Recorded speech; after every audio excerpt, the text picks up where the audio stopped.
eu sou a Daniela. Sejam bem-vindos a mais um dos nossos episódios Café de Quinta. Hoje nós temos um convidado especial, que é psicólogo, neuromodulador. Ele é o Carlos Mozart Machado. Carlos, seja bem-vindo. Muito obrigado, Dani, pelo convite. Me fala um pouco o que significa isso, neuromodulador? Bem, neuromodulação é uma técnica, evasiva, é uma técnica externa, utilizada para alterar a frequência do cérebro, né? Então, a gente utiliza uma corrente elétrica de baixa intensidade para alterar determinadas regiões cerebrais, né? No caso, por exemplo, de uma depressão, a gente vai modular a região, né, que tem uma hiperatividade, né, e diminuir a região que tem uma hipoatividade, né? E o que a gente utiliza nessa técnica? Utiliza um equipamento, né, que passa uma corrente elétrica de baixa, né, intensidade, e isso auxilia o paciente a ultrapassar, não através da terapia convencional, mas de uma técnica que tem sido utilizada mundo afora, né, e já é reconhecida como uma das grandes premissas hoje em dia sobre a questão de uma mudança para a saúde mental. Maravilha, bem dinâmico, né? Ela é distinta, né? Ela vem da área médica, né? Não é exclusividade hoje da área médica, mas ela veio de lá, então são protocolos, né? É muito diferente do que a gente tem como terapia, mas ela entra junto com essa questão para somar. Então, por exemplo, na questão, às vezes, vamos colocar novamente da questão da depressão. Então, você tem muitas vezes uma dificuldade inicial muito grande de acessar esse paciente, de que ele fale, né? Porque esse cérebro está desregulado. Sim. Então, você utiliza essa técnica para impulsionar parte dessa atividade inicial e depois a terapia convencional entra para poder ajudar, né? Entendi. E a grande vantagem dela é que a quantidade de efeitos colaterais dela são quase nulos, assim. E tem uma boa auxílio nessa questão, né? Em alguns casos, comparado como alguns medicamentos que a gente tem no mercado. Então, você consegue utilizar isso para depressão, para fibromialgia, você consegue utilizar isso para dor crônica, consegue utilizar isso para diminuir alguns traços de TDAH. Muito atual até, né? Muito atual. A questão também do TA, né, do transtorno do espectro autista, você consegue bons resultados na diminuição de parte. Não existe, é lógico aqui, a gente não está falando em cura, a gente não está falando, não é essa a questão. Sim, mas sim. Você tem uma possibilidade de, através dessa técnica, né, diminuir parte desses sintomas. E o que é muito interessante, né, tanto na questão do TA, a fibromialgia também, eu tenho bons resultados com isso, né? Agregado à terapia EMDR. Por quê? Porque quando você consegue utilizar isso ali, a pessoa ganha em saúde, né? Por não precisar utilizar um medicamento tão pesado, tão forte para a questão da dor. E isso gera qualidade de vida de médio a longo prazo. Então, é importante a gente imaginar, né, uma pessoa que vai necessitar de medicação a longo prazo, o impacto que a diminuição, né, de medicamento pode trazer de positivo na vida da pessoa. Com certeza. Me diz uma coisa, e como é que tu chegou até aqui? Quem é o Carlos? Da onde ele veio? E o que te fez escolher essa carreira? Uau. Especificamente esse trabalho? Bem, meu nome é Carlos, né? Sou psicólogo de formação, filho de José Carlos Machado e Marta Maria Machado. Nascido em Lages, vim para Brusque em 87 e fazem 20 anos que resido aqui em Blumenau. Então, meu tempo de vida mais útil eu passei aqui. A psicologia, ela começou a fazer parte da minha vida mais ou menos aos 14 anos. Eu comecei a ler um pouquinho, alguns autores, a me ater, e eu gostei muito dessa questão de desenvolvimento humano, de entendimento da mente. Foi a minha primeira opção, né, dentro da faculdade. Acabei entrando em 98, na Univale. Fiz toda a minha graduação lá. Posteriormente, eu acabei tendo uma pausa, né? Eu não exerci direto a profissão. Acabei tendo uma pausa de quase 10 anos. Eu utilizava, mas ela de forma secundária. Eu tive uma escola de arte marcial aqui em Blumenau, né? Puxa, bem distinto também. Bem distinto também. De 2005 até 2018, mais ou menos, ainda tinha escola. E a partir de 2015, né, eu começo a fazer essa transição de carreira, né, me dedicando exclusivamente para a questão da psicologia. Eu vi essa necessidade, né, de um estudo mais profundo, né, a arte marcial. Eu já tinha chego em um ponto onde eu consegui evoluir, mas a questão da idade já começava também não a pegar, ainda estava com 35 anos, mas era algo que o crescimento já era mais complexo. Mais lento. Não é mais um crescimento tão exponencial quanto é na adolescência, por exemplo. Na adolescência e na fase, né? E a questão também é como eu conseguia ajudar as pessoas. Havia uma limitação ali, né? Eu chegava num ponto onde eu não conseguia mais auxiliar as pessoas. E dentro da psicologia eu via mais caminho para isso. Nessa época, optei em começar pelo desenvolvimento pessoal e depois fui levando essa questão. O grande diferencial foi encontrar a psicologia positiva, né? Eu acho que uma das partes da psicologia que, desde do início da minha graduação, eu esperava, eu almejava, mas não existia naquela época algo nesse tipo, né? Eu lembro de uma aula, né, em Psicologia do Desenvolvimento, eu não lembro se era Psicologia do Desenvolvimento 1 ou 2, que eu questionei a professora. Professora, quando a gente vai conversar sobre sentimentos como amor, carinho, a gente não vai... Nossa, bastante distinto de tudo que a gente vê hoje, né? Mas ainda assim é algo que não é estudado assim pela psicologia, enquanto isso é uma quebra de paradigma dos anos 2000. Verdade. Então, de 2000 para cá, né, a psicologia positiva entra e começa a trazer, olha, o que o ser humano tem de diferencial, o que as pessoas que performam, ou o que são esses sentimentos, né? Como amor, como carinho, o que faz uma pessoa mais satisfeita com a vida do que outra. E nesse aspecto, ela vem, né, para esse momento. A história é bem interessante, né? A psicologia, até os anos 50 do século passado, ela tinha um foco muito no desenvolvimento humano, né? Sim. O humanismo prezava muito isso. O que aconteceu? Com o retorno do pessoal da Segunda Guerra, há uma separação sobre isso. E o governo americano diz assim, olha, a partir desse momento, a gente vai tentar sanar esses problemas mentais que essa guerra trouxe. E daí para-se de se trabalhar nessa questão de desenvolvimento, né, de altas habilidades, desenvolvimento de qualidades, e volta-se tudo para a questão da doença. E não se sai mais disso. Entendi. Então, a psicologia positiva, ela vem nesse resgate, né? E daí, posterior a isso, né,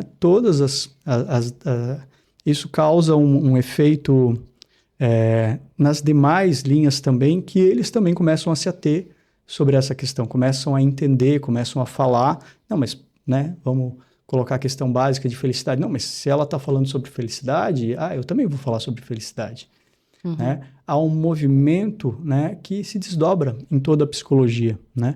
Hoje se fala muito sobre felicidade no Brasil, se fala, né, se tornou, né, parte cotidiana, né, tentar entender se vende muito também felicidade, né? Se tornou um produto muito rentável. Muito rentável, de todos os aspectos possíveis e imagináveis, né? Né? Quem não quer ser feliz, né? E a gente parou de ter a necessidade da subsistência na maior parte das pessoas. Não, você já sabe que se você trabalhar, você vai ter o que comer, né? Tem supermercado, você não precisa plantar, não é todo mundo que precisa plantar para comer, né? Então isso também altera o que as pessoas buscam, né? Então a felicidade também está nesse nível. Aí é uma questão complexa, né? A gente tem que entender isso aí, assim, entender que, digamos assim, há um aspecto simples sobre isso, né? Pobreza, né? Melhor, miséria e felicidade não coexistem. Sim, sim, com certeza. Agora, nesse aspecto, a pobreza, e a pobreza aqui não é a miséria, é uma subsistência, né, uma sobrevivência, ela pode coexistir com satisfação com vida. Isso não é um fato que maior quantidade de dinheiro vai gerar satisfação direta. Ela pode, mas não é uma condição... Não, mas é que quando as pessoas param de ter a necessidade de buscar o alimento, como era na época das cavernas, né? Eu não tô falando que não existe a miséria existe, mas quando a pessoa para de ter a necessidade de levantar de manhã e buscar o seu alimento, do zero, ela pode se direcionar a buscar outras coisas. Então, uma geração passada foi capital e hoje já é a felicidade, né? O emocional pleno, né? Isso faz muita diferença. E aí, pode terminar. Acho que é interessante a gente pensar que isso também muda a perspectiva, né? Sim. A perspectiva que a gente tinha de uma geração atrás, por exemplo, né? A perspectiva de crescimento, de satisfação da pessoa era muitas vezes, por exemplo, conseguir aposentadoria. Isso. E hoje essa noção de trabalhar até se aposentar é algo muito distante e distinto. Então, antes a pessoa dizia assim, né? Poxa, eu vou trabalhar aqui 20 anos, mas depois desse tempo todo eu tô livre e eu vou viver minha vida. Hoje você é obrigado a trabalhar até os 65, 60 e pouco. Se não mais, se né? não mais, né? E vai ter que daí, através disso, ainda conseguir, posterior a isso, né? Sobreviver, viver com essa condição. A gente vive num período, acho que, bem complexo, assim. Eu acho que a nossa história enquanto espécie nunca teve tão ativada, eu vou utilizar assim, né, nessa ativação que a gente vai entender entre sistema simpático e parasimpático, né, que é algo que a gente hoje em dia deixa muito de lado, né, entender o que é isso, né, o que eu faço quando eu estou ativado ou não, né, e como isso impacta no meu emocional. Então, é entender que quando esse sistema ele está ligado, há uma resposta muito mais reativa. Como você falou, bem, se eu tenho, digamos assim, essa questão de subsistência, né, se eu não preciso realizar parte desse todo desse processo, se eu consigo viver, eu tenho uma sensação de segurança maior. Entretanto, há um paradoxo na nossa sociedade, que a gente não precisa mais das simples coisas da vida, né? Eu preciso ser feliz. E daí há uma diferença do que é realmente uma satisfação, do que a ciência da felicidade se propõe a responder, e também o que se vende como felicidade. Então, se vende como, né, por exemplo, hoje ninguém mais quer ser milionário, todo mundo quer ser bilionário. É verdade. Não. E ainda tem o agravante do seguinte, enquanto você está buscando coisas básicas, é fácil sanar o problema. Quando você busca uma felicidade irreal, é muito mais difícil você chegar lá, né? Então, assim, me diz da tua carreira, o que foi o maior desafio? O que foi pessoal ou profissional, né? Mas o que te fez ser desafiado em dizer assim, tá, eu vou ter que decidir esse caminho ou outro, e por que essa escolha? O desafio veio nessa questão de primeiro, de crescimento pessoal, de querer crescer enquanto pessoa. Parte das respostas que eu procuro como terapeuta para ajudar uma outra pessoa, eu aplico para mim mesmo. Então, veio nesse fator de querer se desafiar e se desenvolver. E isso foi, eu acho que, um grande motivador, né? E, ao mesmo tempo, né, me fez estudar, me fez buscar, né? Me traz uma inquietude ainda hoje de não ter uma resposta pronta. E, enquanto ciência, a gente não tem uma resposta pronta, a gente tem uma resposta a ser construída. O desafio de querer também crescer, né? E crescer mentalmente, financeiramente. Então, isso tudo eu acho que foi o grande desafio daquele momento. E eu acho que assim também, em algum momento, eu acho que essa indagação veio com a psicologia positiva. Nesse momento, assim, eu não estava satisfeito, eu não estava feliz. E assim, cara, como é que eu vou ser feliz? Então, eu vou estudar sobre isso. Vou entender um pouquinho sobre essa tal felicidade para que eu possa ser um pouco mais satisfeito, mais feliz com a vida. E esse desenvolvimento foi uma grande quebra de paradigma para mim. Entendi. E desse processo todo, alguma coisa, ou em algum momento, tu pensou em desistir? Não sei, eu acho que não. Assim, desistir de forma... Não, eu acho que assim, tem dias mais difíceis, né? Que todo mundo acorda A hoje em busca dia. pela felicidade é difícil, né? Não é tão Mas fácil. não só a busca pela felicidade, eu acho que assim, essa busca pela felicidade ou essa busca pelo autodesenvolvimento, ela vem nessa questão, né? Hoje em dia, por exemplo, aqui a gente está passando por um processo de frio na cidade, né? Então a gente tem que ter coragem, essa coragem inicial de sair da cama, né? De enfrentar Definitivamente. um banheiro gelado, né? Botar um monte de roupa, Roupa. ficar todo cheinho. Mas, ao mesmo tempo, existem dias mais difíceis, existem dias, assim, que a gente vai dormir, assim, eu preciso dar uma resposta melhor, né, para esse cliente, para esse paciente, mas tem dias que são mais padrão, assim. Sim. E isso faz a gente crescer, isso faz a gente se desenvolver enquanto pessoa também. Eu pergunto porque assim, né, tu conheces a minha trajetória e a mudança de carreira, como foi a tua das artes marciais para a psicologia, às vezes causa no início a mudança de carreira uma vontade de desistir, dizer eu não estou no lugar certo, né? Me diz uma coisa, e como é que foi o papel da tua família nisso? Família de onde tu veio, a que tu construiu, enfim, né? Como é que foi o papel deles em relação a essa tua carreira, a construção do teu trabalho, para tu chegares onde tu estás? Foi de apoio. Acho que, assim, tanto meu pai quanto a minha mãe apoiaram de forma incondicional essa minha escolha da psicologia. A questão da arte marcial, eles não gostavam muito, mas respeitaram. Acho que essa é a questão. Da escolha da faculdade, foi sempre tranquilo essa escolha. Agora, com o retorno, né, e vivendo hoje somente de psicologia também, assim, hoje a minha família, né, sou composto, né, tenho uma família, eu, a minha esposa Renata, a Júlia, a Sofia e o Heitor, né, eles me apoiam, né, é interessante, né, o pequeno tem 8 anos, ele diz assim, o papai ajuda as pessoas. Então, há um entendimento, há uma visão social sobre como o papel que eu exerço dentro da sociedade é algo importante, algo que tem valor.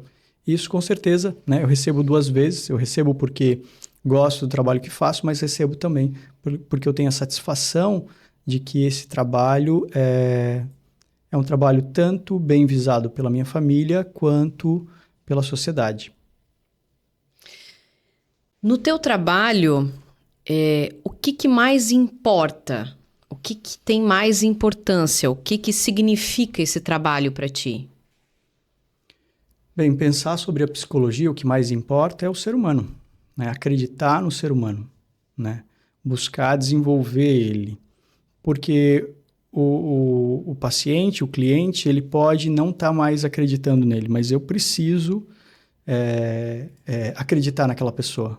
Eu preciso buscar um fio de esperança para que a gente possa exercer um trabalho e que aquela pessoa volte a se erguer, volte a realizar parte das questões. Então, o fator principal, eu acho que no meu ponto de vista, é o acreditar, é o simpatizar, né? É ter empatia para aquela pessoa que está ali na tua frente, né? Ou conseguir olhar para ela, independente da situação que ela tiver, né? E utilizar isso como um fator principal para o crescimento, né?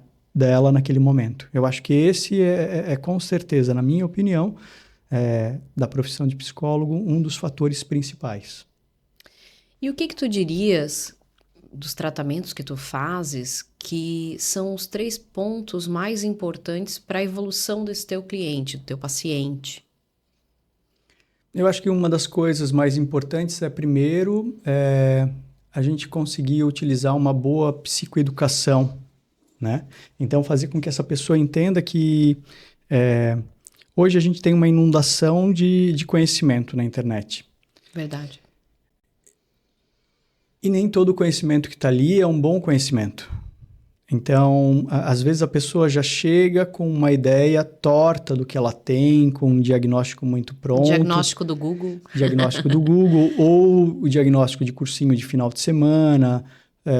Várias teorias que já não são mais utilizadas e que não são nem credenciadas como ciência, muitas vezes permeiam a internet, né? E são colocadas como verdades quase absolutas. Então, às vezes a gente tem que fazer esse detox primeiro. Então, limpar essa questão, né? Tentar trazer essa ideia. O segundo ponto que eu coloco é entender que alterar parte dos teus pensamentos não vem só dos teus pensamentos. Então, questões simples como mudança de hábito, né? E aí, quando a gente fala de mudança de hábito, né? Eu digo, olha, como é que está o teu sono, como está a tua atividade física, como está a tua alimentação. Integrar a pessoa como um todo, né? Porque não existe... Esse sistema, ele não é externo, não existe essa questão... O hardware e o software são integrados ali. Sim. Então, funciona de um é resultado do outro. Um é resultado do outro. Isso. Ele interfere diretamente. Então, uma das coisas que... até a última pós-graduação que eu fiz em saúde mental integrativa, trouxe essa questão, assim. Precisa se dar o olhar ao físico também. Sim. Então, esse olhar físico, às vezes... Como a gente vai dizer para alguém ser positivo se ela tem dor, né? Com certeza. É um ponto assim, né? As pessoas, não, você tem que mudar a sua mente, mas o corpo está atrapalhando, como você faz? Como você não faz? Não faz. Você não faz. E nesse aspecto é interessante a gente pensar assim, eu sempre coloco como... A primeira questão a pessoa tem dor, a gente tem que regular essa dor. Depois vem sono. Uhum. Porque esse sono desregulado, ele atrapalha a questão de um TDAH, de uma depressão. Totalmente.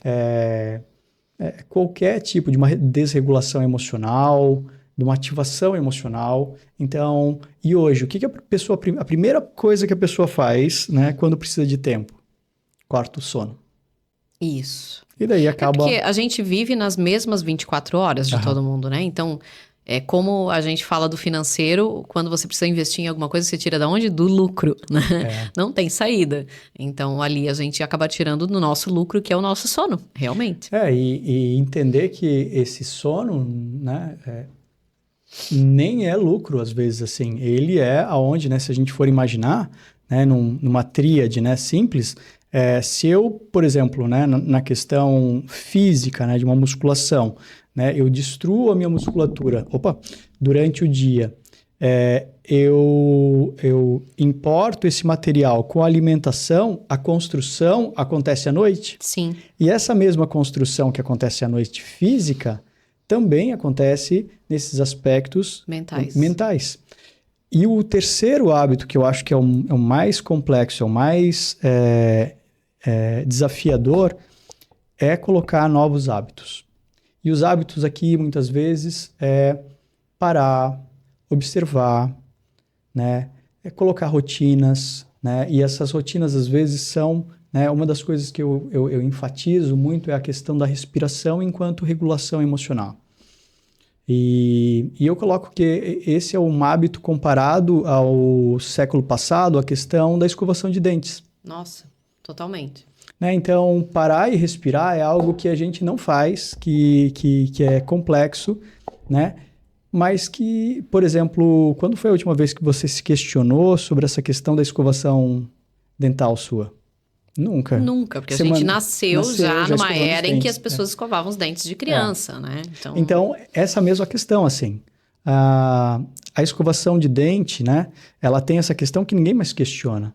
Agora, a respiração, se eu disser assim, Dani, vamos parar 5 minutos durante o dia para fazer uma respiração guiada, né? Sim. Olha, ela vai fazer você entrar em coerência cardíaca e é esse estado que eu quero que você atinja, porque esse estado, né, vai alterar a questão fisiológica da tua atividade simpática e parasimpática, fazendo você entrar numa situação de homeostase. Opa! É super importante. É super importante. Isso. Agora, até que isso se torne consciência, leva um tempo. Então, até porque no mundo de hoje, eu percebo assim, né? Que as pessoas, elas tendem a viver anestesiadas. Elas não estão no agora, elas continuam fazendo coisas para se manter ocupadas. Inclusive as mídias sociais, né? Acabam dando essa impressão de que a pessoa está ocupada, quando na realidade ela está anestesiada, né? Com certeza. E me diz uma coisa, desses trabalhos todos, qual foi a maior transformação que tu visse acontecer em alguém, paciente, pessoas, enfim, ou em ti mesmo, não sei. Eu prefiro falar, eu acho, de mim, não me cabe aqui colocar algum caso, mas eu era muito pessimista. Nem imaginava isso. Muito. Assim, eu lembro de um caso da faculdade que eu fui pedir um café. Estava com uma colega de faculdade e ela pediu um café, eu quero um café com leite. E na hora de pedir o café com leite, eu disse assim, eu quero o meu com bastante açúcar, porque de amarga já chega a vida. E ela me deu uma... Frase comum, a gente sabe, né? E ela me deu uma escancarada. Nossa, que vida ruim que você tem. E foram 2 pessoas que fizeram isso, assim, que me jogaram, assim, para cima nessa questão de pessimismo. E eu acabei descobrindo que isso era muito replicado só, não era meu. Mas é uma coisa que a gente se habitua a dizer. Eu via reclamar, eu via as pessoas reclamando isso. E reclamava igual, assim. Era só um lamúrio. Então, uma das questões é isso, assim. O cérebro pessimista, né, é um cérebro que vive menos.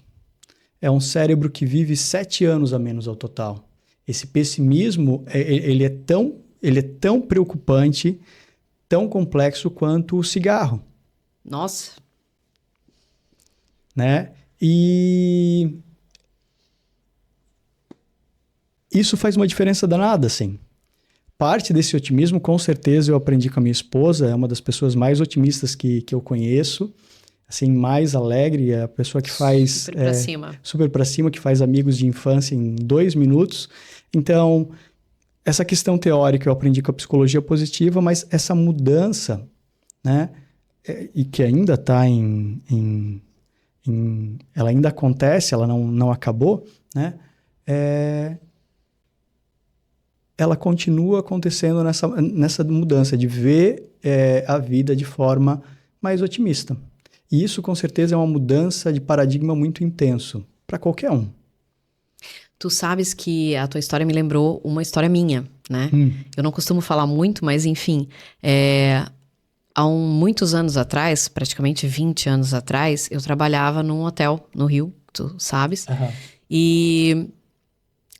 E eu tinha muito trabalho, eu estava muito sobrecarregada no financeiro. E um dia, no almoço, uma das meninas me disse, não, Dani, porque tu és meio mal-humorada. Eita! Aí eu olhei, parei, e aí silenciou todo mundo, porque todo mundo tinha medo, né? E eu olhei e disse, eu sou mal-humorada? Porque eu não me enxergava assim, né? Aí ela falou, quando a gente chega lá para entregar uma notinha, alguma coisa, tu rosna. Aí eu disse, nossa, eu não percebi. Obrigada por me avisar. Eu falei pra ela, não é o comum das pessoas, as pessoas não recebem crítica assim. Só que como não era uma autoimagem que pra mim era real, foi como você acordar de uma coisa que você tá fazendo por hábito, porque você tá exausto, né? Sobrecarregado, mas não é o que você quer passar. E daquele dia em diante, eu passei a não reclamar mais e atender as pessoas com um sorriso. Então, isso fez uma mudança que uns meses depois eu perguntei pra ela, isso mudou? E ela falou, mudou. Mudou, a tua atitude mudou, tu conseguisse realmente reverter. Mas as pessoas, na vida cotidiana, elas não enxergam Não. que elas estão dentro dessa negatividade. E tem uma questão interessante sobre isso, né? Você já percebeu, às vezes, que as pessoas, né? E daí fica aqui uma conversa direta com o público, assim, sobre tratar as pessoas bem. Às vezes as pessoas que se tratam mais mal são as pessoas mais próximas, né? E isso é péssimo, né? Você acaba, né, trazendo, né, tratando a pessoa, namorado, namorada, marido, esposa, filhos, né, de uma forma altamente tóxico. Você acha que a pessoa, por estar perto, ela tem que aguentar o teu pior, quando na realidade a gente tem que tentar entregar o melhor para essa pessoa. Com certeza, né? Mas é difícil, porque a convivência é difícil. Mas lidar com os... Porque lidar com o diferente é difícil, eu entendo. Tudo bem, mas entende que de alguma forma essa pessoa, ela é a pessoa que você mais deveria honrar, que você melhor deveria tratar porque você ama ela, porque você deseja o crescimento. Então, de alguma forma, isso se torna incongruente. Né? Quando tu falas em relação ao cônjuge, né? Ao cônjuge, mas pode ser, eu vejo ser assim, um funcionário, pode ser... Sim. Mas assim, até quando a gente tá vindo da adolescência, no caso, muitas pessoas agora só têm filhos únicos, né? Eu sou de uma família de 6 irmãos.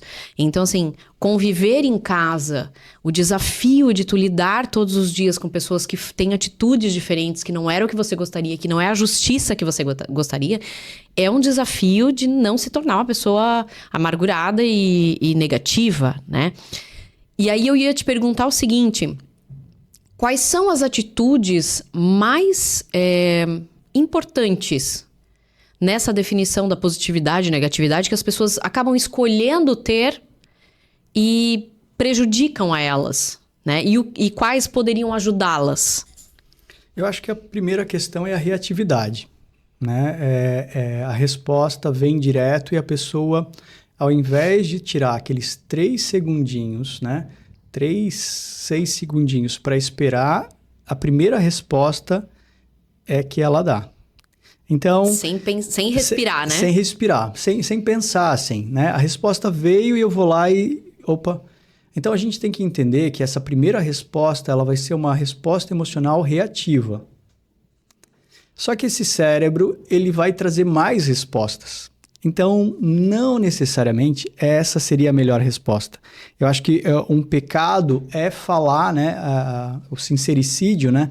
É essa questão quando a pessoa vai lá e solta a primeira coisa que veio na cabeça. Aquela famosa, eu sou grossa, mas eu sou sincera. Ele é terrível, realmente. É terrível, porque de alguma forma isso afeta as pessoas.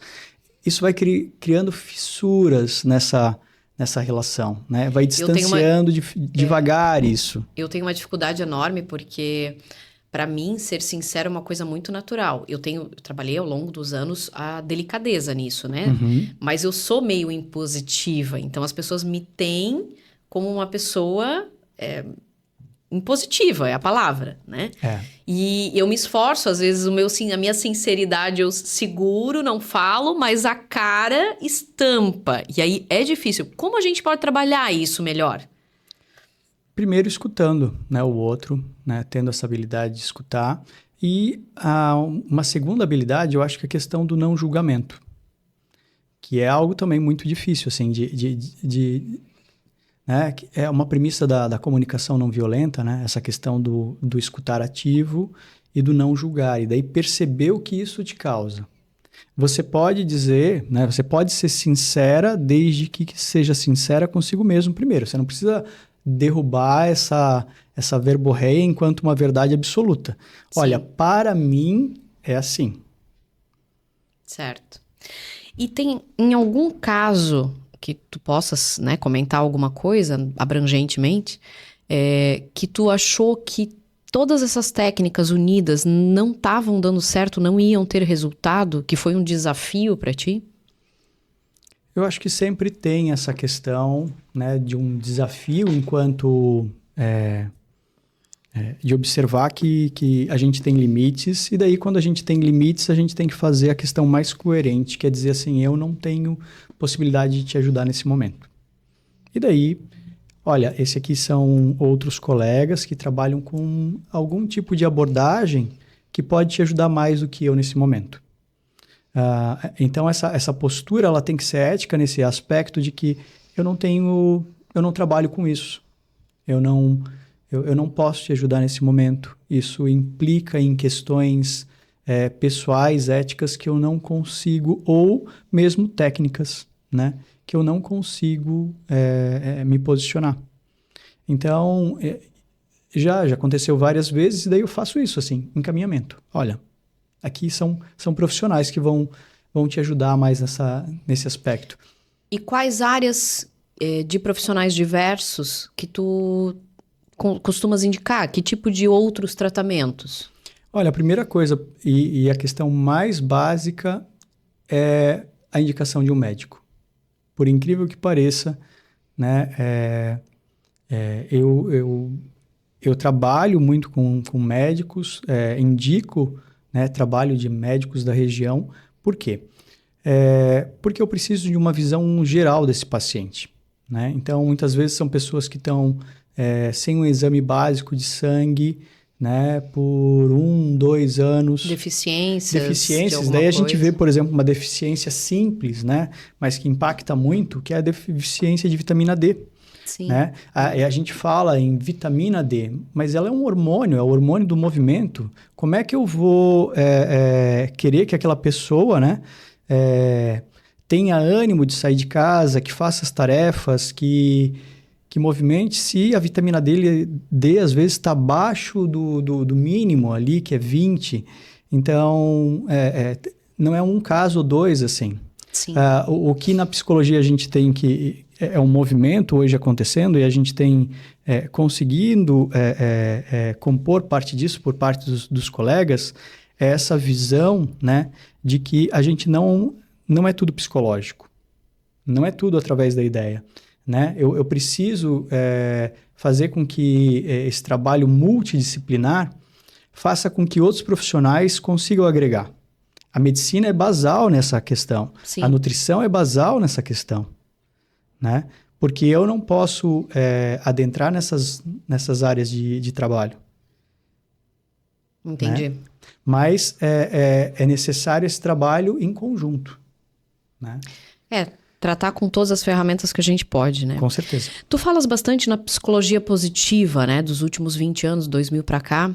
25 já, né? Tá batendo. Quando a gente fala de psicologia positiva, vem muito na cabeça da gente a educação positiva. E assim, eu sou de uma geração muito antes disso, como tu também, né? E ao mesmo tempo criamos os nossos filhos depois disso, né? Então, como é que tu vê isso nessa aplicação da educação positiva? A educação positiva foi um desdobramento da psicologia positiva, né? Ela vem nessa questão dessa aplicação de parte desses conceitos da psicologia positiva no âmbito educacional. Eu acho que a gente tem que levar isso com muito parcimônia, nessa questão de que eu preciso entender que a pessoa precisa desenvolver parte dessas qualidades, mas ao mesmo tempo, dificuldade não necessariamente é algo ruim. Então, hoje, se tem uma questão, por exemplo, simples, assim, as crianças não saem mais na rua, né? Não... Sim. Então, eu, às vezes, né, na minha infância, saía às 2 horas de casa, voltava... 6, quando 6, escurecia. Quando escurecia. Quando escureceu, você estava em casa, beleza, né? Se acontecer isso com um filho da gente, a gente chama a polícia em 10 minutos, né? Exato. Então, isso é algo complexo, assim. Aumentar essa questão de resiliência. E hoje, o que a gente vai conseguir utilizar a parte disso para realizar isso? atividade física, esportiva, outras atividades que componham esse aspecto que possa fazer com que essas crianças, jovens e tal, tenham essa resiliência que a gente às vezes conseguiu na rua. Mas é complexo essa questão de como conseguir isso. E a educação, eu acho que a gente passa por uma fase difícil também nesse momento. De transformação, né? De transformação, de desvalorização desse processo todo, né? Enquanto a gente admira extremamente, né, o Japão pela educação e tal, mas a gente não implanta essa questão do quanto a gente deveria respeitar a questão dos professores, valorizar a parte disso, né? Cada vez menos tem pessoas querendo ser professores, porque é o tamanho da bucha, o tamanho da dificuldade que é a educação, tanto pública quanto privada, né? Então, a gente migra, né, para um cenário que daqui a pouco a gente não tem mais professor, ou a gente vai pagar esses professores a peso de ouro, né? Ou vai colocar uma AI para automatizar, e daí é mais estranho ainda parte desse processo todo? Eu acho até que a IA é um fluxo que vai acontecer. Mas eu queria voltar um pouquinho, porque assim, da educação, sim, existe um ciclo, eu digo isso faz uns 15 anos, um ciclo vicioso onde os piores alunos da escola pública vão ser professores. Porque são as faculdades mais fáceis, tanto de entrar quanto de terminar. Pedagogia não tem um nível de dificuldade que tem a medicina, a gente sabe disso, né? E aí o que acontece? Esses alunos que não eram bons alunos e fizeram faculdade vão ser professores tanto da escola pública quanto a privada. Então, ao longo de décadas, o nível desses professores também diminuiu, né? A minha mãe é professora há mais de 60 anos, né? E quando ela começou, o nível de estudo de um professor de língua portuguesa era completamente diferente do que é o atual. Mas eu ainda buscaria, sobre a educação positiva, um outro aspecto, que é o dos pais que começaram a aplicar a educação positiva. Então, a gente veio de pais repressores, né? E se passou para a educação positiva em pais libertários, eu diria. E eu não sei, a gente olha assim... Libertários hoje, ou libertinos? Libertinos, talvez seja a palavra melhor, né? Porque uma coisa é você dar liberdade, outra coisa é você não dar limites, né? Então, hoje a gente vê nos restaurantes, vê as crianças, como eu disse, anestesiadas com as telas, né? E esses pais que não sabem dizer um não pro filho, não sabem dizer, olha, tá errado, não faça isso, não bote o pé em cima da mesa, né? Mas aqui... E aí a minha pergunta seria, isso é o reflexo dessa educação positiva que veio? Não, isso é o reflexo dessa realidade onde a gente não conseguiu aplicar isso ali de uma forma correta. E aonde a gente sai de uma questão onde havia uma punição, né? Havia o medo e a gente não conseguiu, a gente está realmente, eu concordo com você que a gente tem um gap nessa geração que ela não conseguiu descobrir qual é a diferença de medo para respeito. Então, eu acho que a educação positiva ela veio para auxiliar isso tudo. Entretanto, o que se fez, né? Se baseou isso muito na opinião das pessoas e não foi na opinião de realmente quem escrevia parte disso, quem publicava, era da blogueira, era do cara que dizia que tinha lido um livro sobre isso, era do coach. Pessoas despreparadas, digamos assim. Pessoas despreparadas.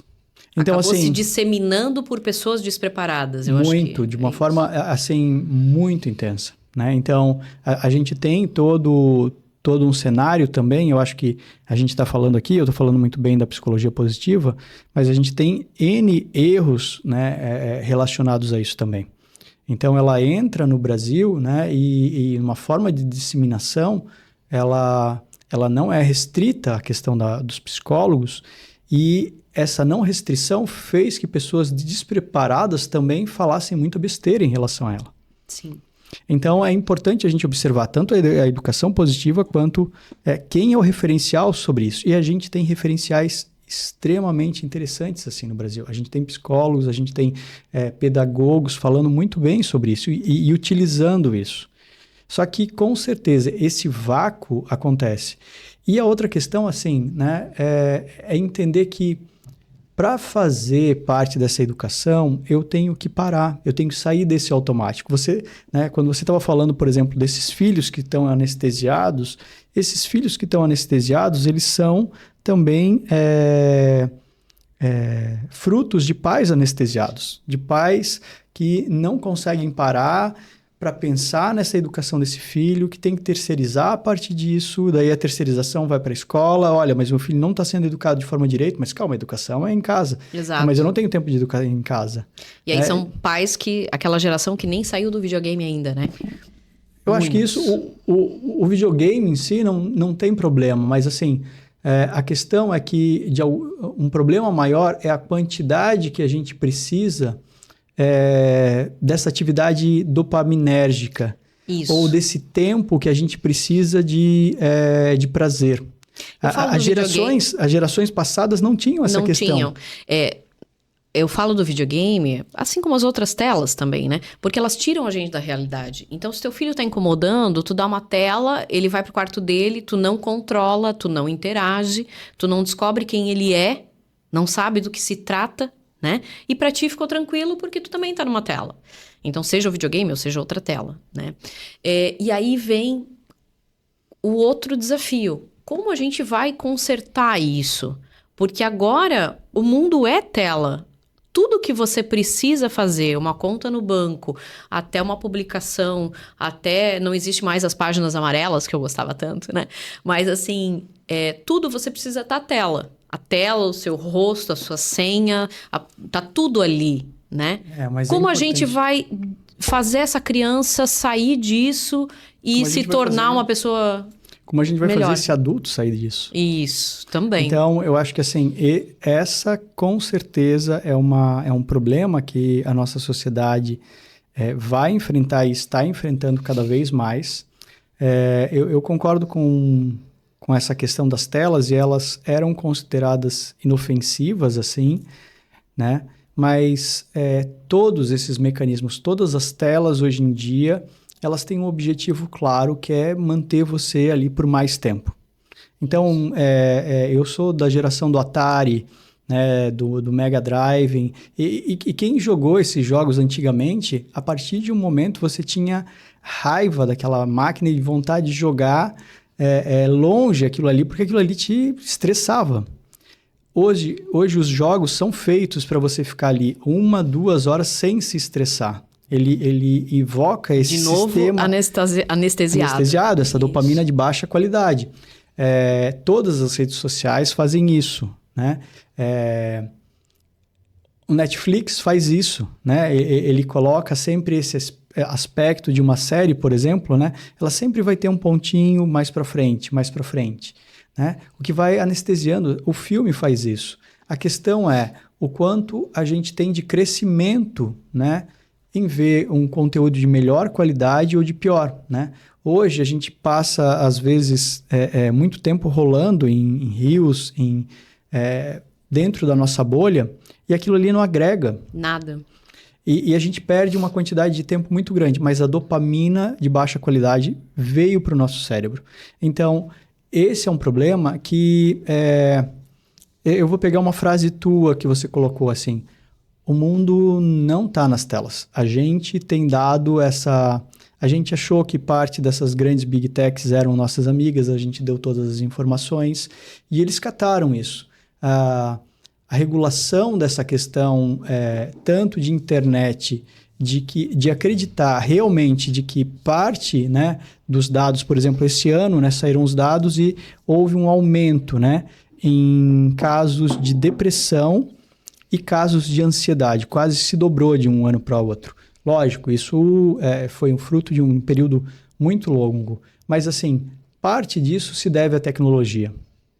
O nosso cérebro, ele trabalha diferente quando está na frente de uma tela, muito Sim. mais rápido, desorganizado. Então, é importante a gente observar, esse problema, ele cada vez vai ser mais intenso. e é como uma droga. É uma droga de baixa qualidade a tela. Eu brinco que é o pó do crack aquilo ali. Isso. Ele nos pega, ele nos cativa, nos torna prisioneiro. Isso. E é a primeira vez na história que a gente começa a ter resultados abaixo, né? De inteligência. Menor. Por quê? Porque a gente está consumindo mais conteúdo de baixa qualidade. Eu observei um estudo que saiu também sobre o uso da IA. Também vem mostrando resultados nesse sentido. Quanto mais a gente usa IA, menor o seu desempenho cerebral. E você vai emburrecendo. Foi o que apareceu lá. Eu acho que não é uma coisa que tem muita saída, porque se você não usa, ao mesmo tempo você fica um tanto para trás, porque as coisas são muito rápidas, muito ágeis, né? Mudando um pouco de saco para mala, eu ia te perguntar o seguinte: a psicologia é um trabalho fantástico, mas como tu vê isso como empresário? Como é que tu transformou a tua paixão por curar as pessoas, né? Ou trabalhar com as pessoas, em um trabalho numa empresa rentável? Porque essa é a finalidade de todo mundo. Bem, eu acho que há um aspecto bem interessante de ser analisado, em especial nos últimos 5 anos. A pandemia, ela fez um aceleramento na questão digital, no mundo digital, mas essa mesma aceleração aconteceu na questão da saúde mental. Então, se quebraram muitos paradigmas na questão da necessidade do atendimento. Entendi. Né? Então, o que eu consegui realizar nesse processo é tentar buscar técnicas, conhecimentos que dessem uma resposta, no meu ponto de vista, mais efetivas, mais rápidas, com comprovação científica para parte dos meus pacientes. Então, isso foi o que eu consegui buscar para dar uma resposta. E daí atender com ética, horário marcado, precificação que eu considero próxima ao que o CRP indica para que seja cobrado. E a questão também de aspectos de técnicas diferenciadas para a região. Técnicas novas, por exemplo, com a questão da neuromodulação. Esse foi um diferencial, né? Eu tentei diferenciar, não tentei trazer as mesmas questões que outros profissionais estavam trabalhando regionalmente. Entendi.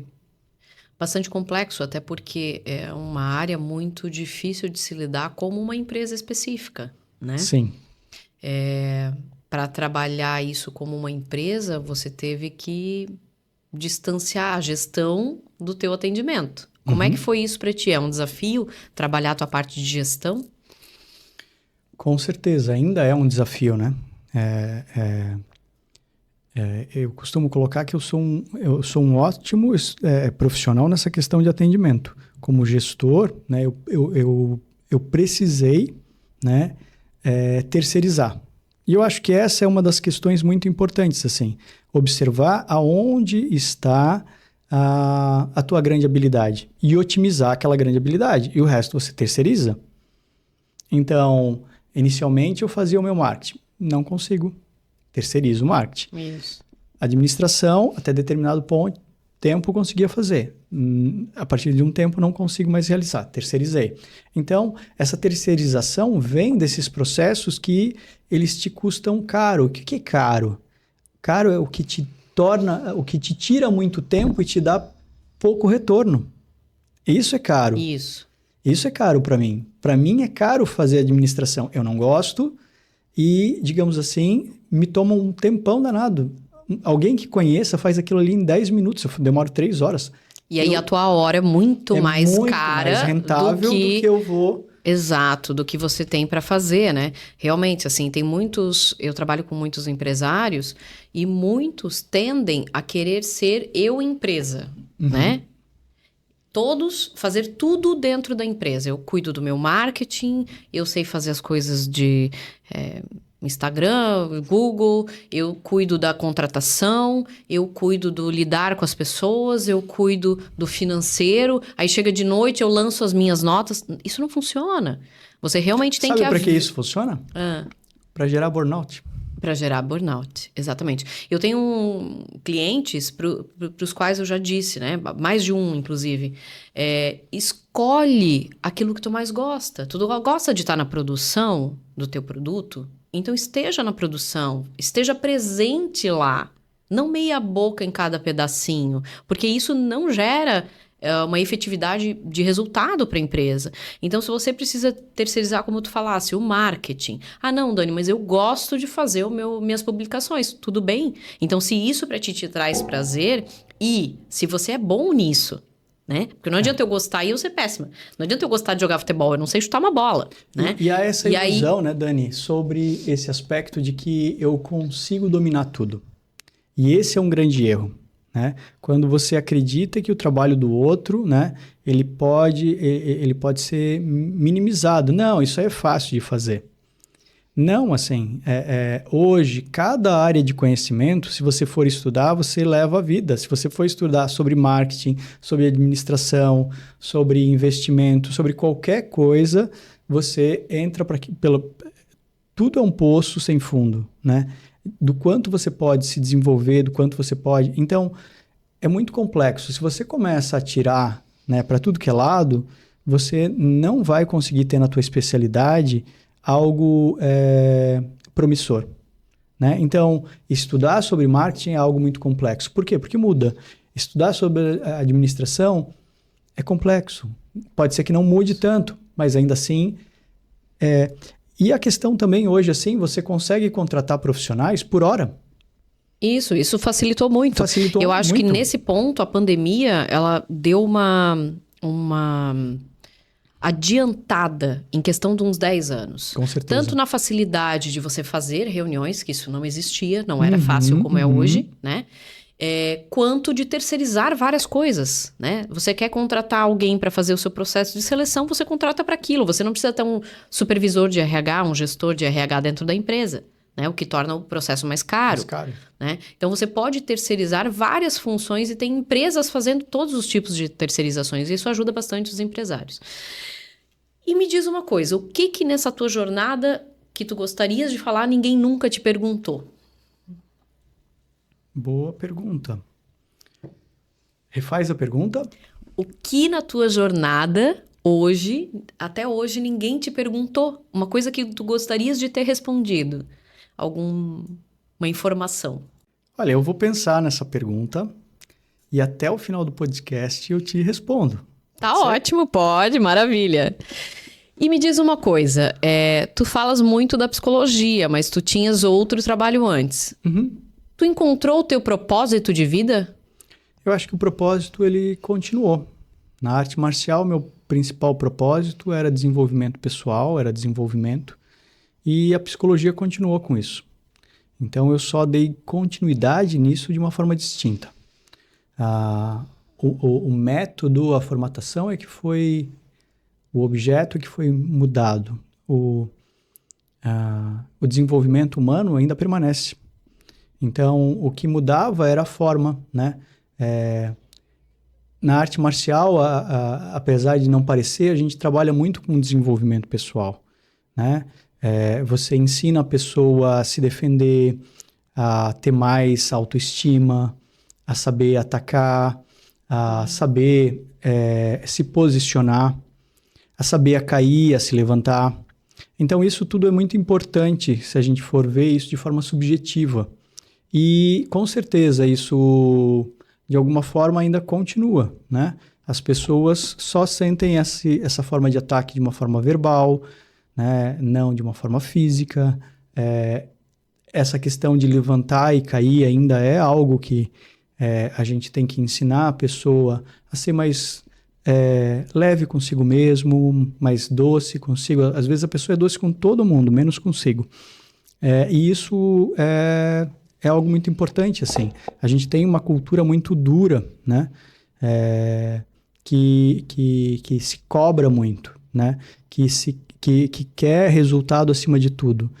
e a gente tem uma dificuldade muito grande em perceber o ser humano pelo valor que ele tem por existir, né? Então, a gente tem nesse espaço hoje, nesse nosso tempo, essa necessidade constante de produção. E quando a gente não Falta o produzir... dolce far niente. E quando a gente não produzir mais, né? Como a gente vai se sentir? Então, precisa haver essa educação, né? Essa consciência de que, além da produção, eu sou um ser humano, eu tenho meu valor enquanto pessoa, enquanto sociedade, acima daquilo que eu produzo. Né? Definitivamente. As pessoas têm dentro de si aquela conversa mental, né? Com E certeza. a nossa conversa mental conosco mesmo, ela é muito mais rigorosa do que a Muito gente mais é com dura. os outros, né? Com certeza. Então, eu brinco, eu tenho algumas amigas, né, que conversa e tal, eu disse, cara, controla aquele pensamento que te diz, não vou conseguir, não dá pra fazer, não posso, eu não sou tão bonita, eu não sou tão magra, eu não sou tão loira, eu não sou, sei lá, né? E é a tua conversa mental. Às vezes a gente cria discussões com outras pessoas na nossa própria cabeça. A gente acaba criando conversas que nunca vão existir. Críticas que ninguém nunca fez, né? É importante a gente observar que isso é interessante muitas vezes, né? Quando eu tenho uma discussão, por exemplo, e eu reconstruo aquela situação, né? Pensando como eu responderia de forma diferente, como eu responderia de forma mais adaptativa, mais menos grosseiro, né? Mais empático, é muito importante. Uma isso, autocrítica. Não só uma autocrítica, mas também você está gerando no seu cérebro um arquivo ali para dizer assim, olha, na próxima vez que acontecer isso, eu vou agir dessa forma, e isso direciona para que a sua mente, na próxima vez, realmente faça essa questão. Mas às vezes há também, assim, essa simples... a gente tem que encarar essa simples necessidade de ser menos. Ser menos. Ser menos, assim, ó, eu não preciso ser tão loiro, tão alto, tão forte, tão rico, né, quanto o outro. Beleza, eu posso existir aqui. Ser feliz não sendo tudo que o outro é, porque não é nem o que eu quero. Essa questão, essa comparação com o outro, essa grama do vizinho que no Instagram é mais verde, que na realidade é filtro. E tu sabes que eu observo muito das gerações anteriores, nós estamos na faixa dos 40, Sim. né? O famoso 40 a mais. Mas para as gerações anteriores, da faixa de 60, 80, eu vejo muito a autoexigência de continuar sendo absurdamente produtivo. Tudo bem, é uma geração que veio da guerra, do pós-guerra, né? Necessitando de tudo, de se criar tudo, de se fazer tudo. E também com o agravante de que a geração nova não está fazendo nada, né? As gerações novas, elas só querem ser TikTokers, né? Querem ser YouTubers. Então, a gente está aqui fazendo com um propósito, educar, discutir. Mas as gerações antigas, mais velhas do que nós, ou que tenham vindo antes, elas têm uma autoexigência de não estar parado nunca. Então, uma mulher de 70, 80, 90 eu nem digo, né? Mas 60, 70, 80, elas têm aquilo de, não, eu sentei, então eu já vou cozinhar alguma coisa. Não, já vou lavar a louça. Não, já vou botar uma roupa. Não, já vou escrever um livro. Não, eu já vou assistir mais um curso. Sabe? É uma coisa de... Eu não consigo dizer assim, eu não vou fazer nada. Vou olhar para uma planta, né? E isso falta, porque o cérebro também precisa descansar além do dormir, né? Eu acho que é importante a gente entender que, pegando esses dois pontos que você colocou ali, entender que essa geração, sim, ela foi direcionada para o trabalho, por um trabalho muitas vezes que não era satisfatório. Então, essa formatação de simplesmente ter que trabalhar,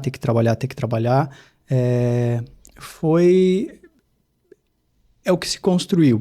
Não é uma geração, por exemplo, que pensava em propósito, não era uma geração que pensava muitas vezes em satisfação. A satisfação ou felicidade era ter o carro, ter a casa, uma casa na praia. Criar os filhos, que os filhos estudem. Que os filhos estudem e tal, e chegar à aposentadoria. Essa era o plano de vida.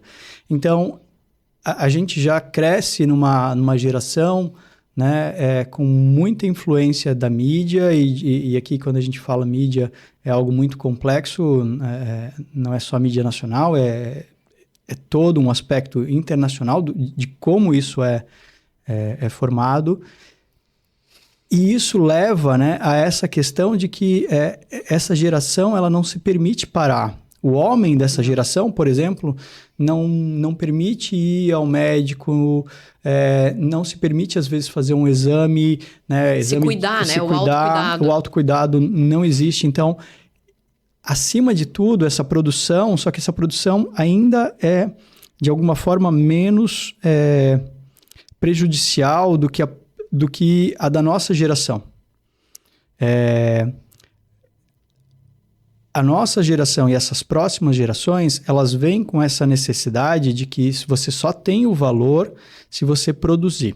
Então, independente do que, você pode estar produzindo para o TikTok, mas você tem que estar produzindo. Então, e produzir é todo momento. Produzir e performar é algo que acontece no trabalho, acontece na academia, acontece na cama, acontece... De que geração tu estás falando? É da que tá vindo? Desse tempo nosso. Ou da nossa? Não. Esse tempo, né, esse corte de tempo atual é essa questão. Eu não estou colocando aqui de geração específica. Entendi. Mas, assim, esse recorte da nossa realidade, ele faz com que as pessoas precisem, né, necessitem estar produzindo de forma constante a todo momento. E essa produção não é exclusiva do trabalho. Então, como você falou, em partes isso é algo nosso, desse momento. A gente precisa estar constantemente fazendo alguma coisa, produzindo alguma coisa. É um desdobramento, ainda que essas pessoas mais velhas têm, só que elas não têm a questão do autocuidado. E eu não sei também se o jovem tem parte dessa questão desse autocuidado ou se simplesmente ele joga também. Então, eu entendo que essas gerações diferenciam parte disso, mas o modelo hoje operacional, no meu ponto de vista, é produção. Essa produção deixou de ser uma produção simplesmente da empresa e ela se tornou para cada um de nós, trazendo isso para o nosso dia a dia, onde a gente tem que performar não só no trabalho. Então, a pessoa não treina, ela vai para lá para tentar ser o melhor. O jovem tem essa questão hoje, por exemplo, ele não tem mais atividade sexual, ele não faz só sexo, não, ele tem que performar na cama. E daí, para performar, ele tem que ir para a questão de uma medicação específica. Volta para a autoexigência. De uma forma... Doentia. Doentia, bizarra, né? Bizarra. E, Carlos, me diz uma coisa. O que ainda é, para ti, o teu maior desafio? O que ainda te gera desconforto? Tens algum medo? Eu acho que esses medos são medos da nossa... da nossa cultura, do nosso momento. É o medo, quem sabe, também de não produzir. É o medo de se tornar obsoleto. Né? São medos contextuais nessa nossa sociedade, onde também sou influenciado, né? Sou filho dela, sofro parte desse impacto. Então, eu diria que assim, é esse receio de ficar para trás, de alguma forma... não entregar o suficiente. Não entregar o suficiente, que é um medo também, entendendo parte dessa sociedade, é esperado que isso aconteça. Sim. Então, eu vejo que nesse momento, assim, há uma questão sempre muito intensa de entrega, de conhecimento, diária, e isso é uma realidade, assim, a gente não consegue estar atualizado em tudo. Então, tem questões que eu estudo mais, depois, né? Eu acho que é entender que essa coberta, ela é curta. Então, eu consigo, às vezes, cobrir os pés, mas eu não cubro a cabeça. Às vezes, eu cubro a cabeça, mas não cubro os pés. Então, qual que são as minhas prioridades? O medo é que muita coisa fique de fora, mas não, ela não fica. Sempre o resultado é satisfatório no final. Mas sempre tem esse receio assim, será que eu vou dar conta? Acho que todo profissional liberal pensa no início do mês assim, vou ter que vencer de novo, né? Então, essa instabilidade... Os empresários em geral, né? Em geral, né? Então, assim, isso é algo que a gente tem que utilizar isso. Mas, de alguma forma, eu posso utilizar isso a meu favor ou eu posso utilizar contra mim. Então, a questão beleza, existe essa questão, eu tenho que vencer essa máquina. Como eu vou fazer? Como eu otimizo isso? Então, eu tento buscar parte dessas estratégias e cuidar com esses sabotadores, né? Então, se começa a passar muito tempo, por exemplo, receio, beleza, cara, vamos parar, vamos respirar, vamos buscar um plano de ação, vamos sair do automático, né? Porque eu não posso ser incoerente com o meu cliente também. Se eu prezo parte disso, eu tenho que aplicar no meu dia a dia. Então, eu tenho que parar, vamos pensar aqui, como eu vou sair dessa situação ou simplesmente desse pensamento? Faz sentido isso? Faz total. Sair do piloto automático é uma coisa que a gente ouve falar, pelo menos, faz pelo menos uns 15 anos já, né? E sabe que, às vezes, eu tenho dias inteiros de escritório, ficar no escritório, chega de noite, eu tenho dificuldade de escolher uma coisa para comer, porque eu já tomei tantas decisões durante o dia para tantos clientes diferentes, orientações e tal. Chega no final do dia que eu digo, meu Deus, eu não consigo mais. Eu preciso... Escolhe qualquer coisa, um pão com ovo, tá bom, né? Existe um livro bem interessante, O Paradoxo da Escolha. Ele fala sobre essa questão, assim, escolher nos cansa, né? Ter que tomar decisões cansa o nosso cérebro. E é importante a gente entender que, dependendo do nível de grau e de hierarquia dentro de uma empresa, a gente escolhe muito. Então, isso é um fator estressante, né? É interessante imaginar que, por exemplo, né, a indústria, né, os mercados, por exemplo, se aproveitam disso, né? Eles deixam as coisas de valor mais agregado ali, né, no final para você. Porque se você está com criança, por exemplo, e vê aquele monte de doce, eu quero um... Você desiste. Você, pega o que você quiser ali. Vai. Até porque com criança se demanda você dizer, pelo menos o meu filho, era um não atrás do outro. Cheguei a dizer 27 nãos numa ida no supermercado. Isso, e daí, então, no final... torna-se muito cansativo. Então... É importante a gente observar, essa questão de escolha é algo que a gente precisa moderar.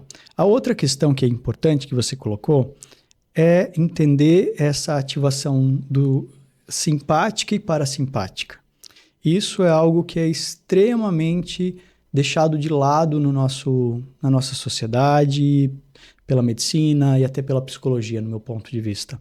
Né? Entender quando você está com ativação simpática, né, em alta, né, e entender como você vai fazer a ativação parasimpática.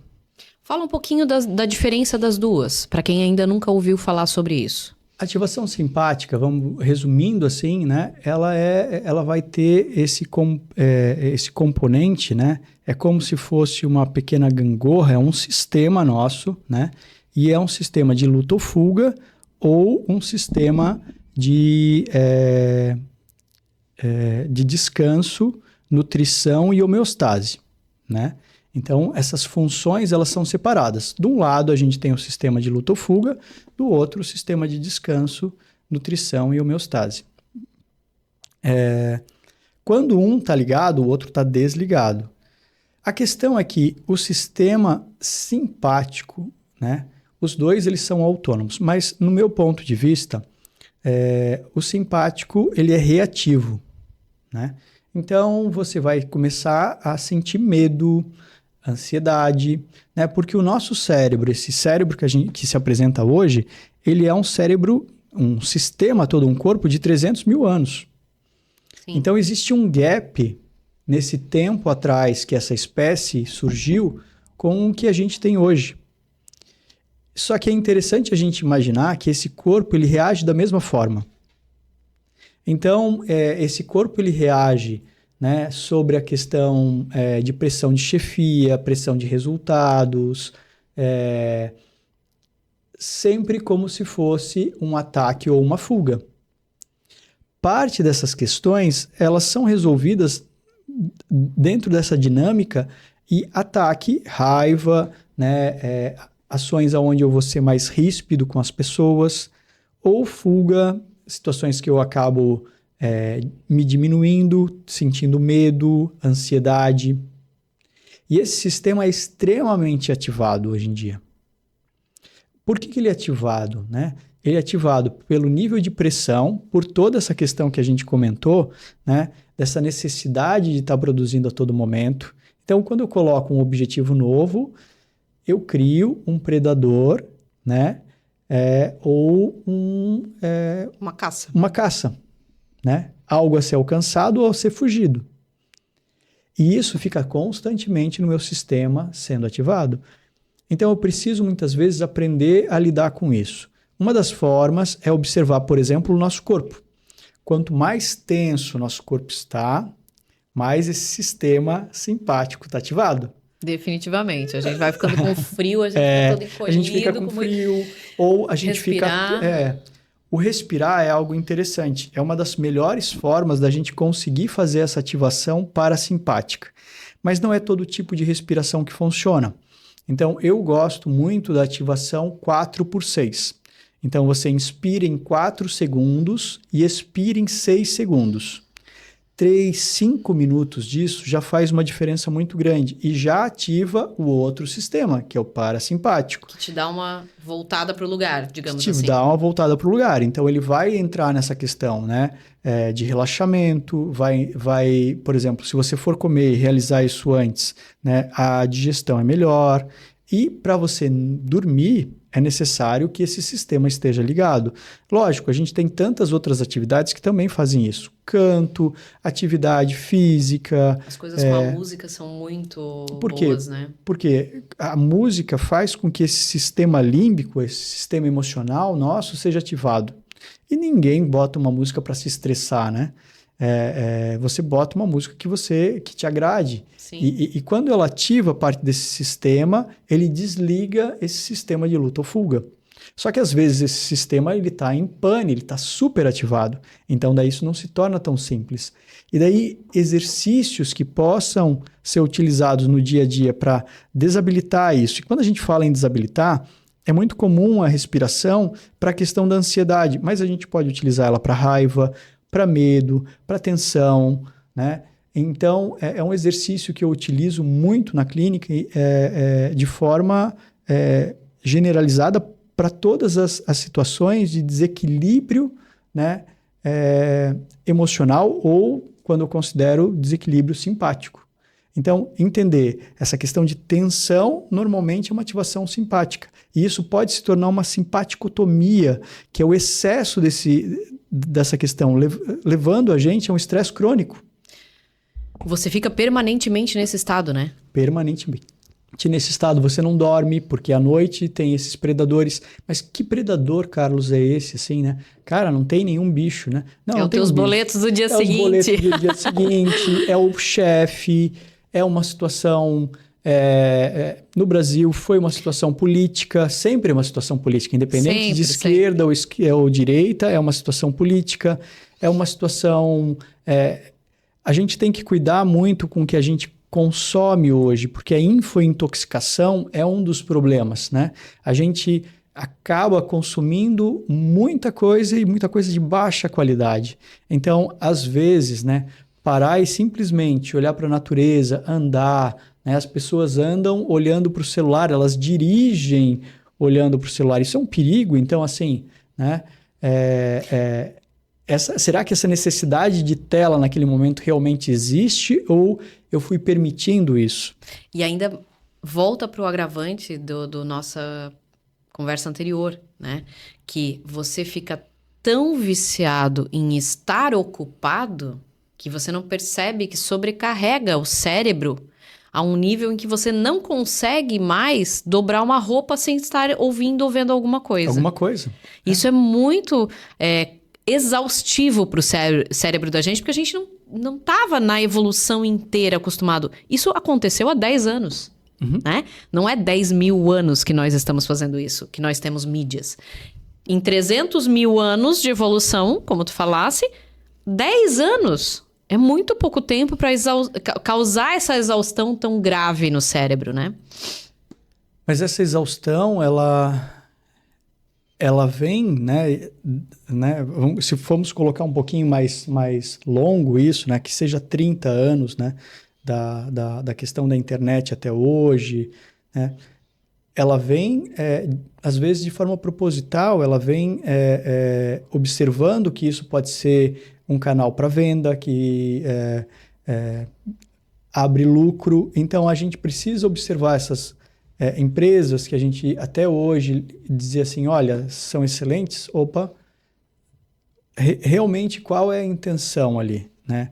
E o que a gente não consegue hoje fazer é dar esse basta, é colocar esse limite, é entender que a tecnologia ela pode ser nossa aliada, sim, com certeza, mas que existe um limite de utilização. Eu lembro, né, antigamente, a finada TV Cultura, de vez em quando aparecia lá no comercial, sai da frente da TV e vai jogar futebol, vai fazer alguma atividade, assim. Eu sonho com um dia que isso apareça, assim, na tua tela, olha, você já passou 3, 4 horas, né, nas redes sociais. Chega. Será que não é importante esse mesmo alerta de segurança, né? O meu celular ele dá a partir das 10h30 da noite, olha, chegou o seu horário de dormir, né? Mas ele poderia fazer isso várias vezes durante o dia, se fosse o caso, em outras condições. Sim, né? Você já está muito tempo no Instagram, desliga. Ou você está muito tempo trabalhando, assim. Alguns aplicativos até já tem para regular esse tipo de coisa, mas para trabalhar não, né? A gente não para, a gente não consegue sentar. A gente não se permite também parar de trabalhar. A gente tomou essa questão de que, beleza, agora com a questão da NR1 isso começa a mudar, né, porque isso pode ser considerado muitas vezes plausível de processo. Né? Então, aí quando começa a doer no bolso, o negócio começa a tomar um outro caminho. Mas até que isso comece a acontecer, porque a NR1 está valendo, só daqui a um ano que começa essa questão de realmente de valer a questão das multas. Então, né? Nossa, mais uma multa para o empresário vai ficar bem difícil. E ao mesmo tempo tem o cuidado com o funcionário, claro, né? Eu acho que é importante a gente imaginar que a gente chegou a esse ano a quase 500 mil de pessoas afastadas por problemas de saúde mental. Então, sim, é mais uma multa, mas assim, os bons pagam pelos maus também. Então, sim. Nesse aspecto é importante a gente entender que esse aspecto que a gente precisa entender que 500 mil de pessoas dentro dessa nossa sociedade sofrem e quem sabe vão demorar muito tempo para retornar ao trabalho. E se isso dobrar daqui a 1 ou 2 anos, né? Então, é importante a gente levar em consideração isso de uma forma a reduzir esse aspecto e, a longo prazo, a conseguir desenvolver um nível de trabalho que possa ser de 8 horas, possa ser, né, essa real, construída dentro daquilo ali que se preza, né? Que a geração anterior fazia. Trabalhava 8 horas, beleza, estou indo para casa e agora Isso. Acabou? Carlos, agora pra gente finalizar, uma frase que se tu pudesse, tu dirias pro teu eu, Carlos, de 20 anos atrás. Eu diria para ele, persista e aproveite a viagem. Eu acho que aproveitar a viagem fala muito sobre essa questão de como a gente consegue lidar com o nosso dia a dia. Não é o ponto final, né? Não é a estação final, mas sim como você vai levar essa viagem. Eu lembro quando eu era criança, uma das coisas que eu mais gostava de fazer quando eu entrava no carro era dormir. Então, eu dormia na saída e acordava só no outro ponto, e eu não via a viagem. Então, eu acho que a viagem fala mais do que a chegada, do que o ponto final.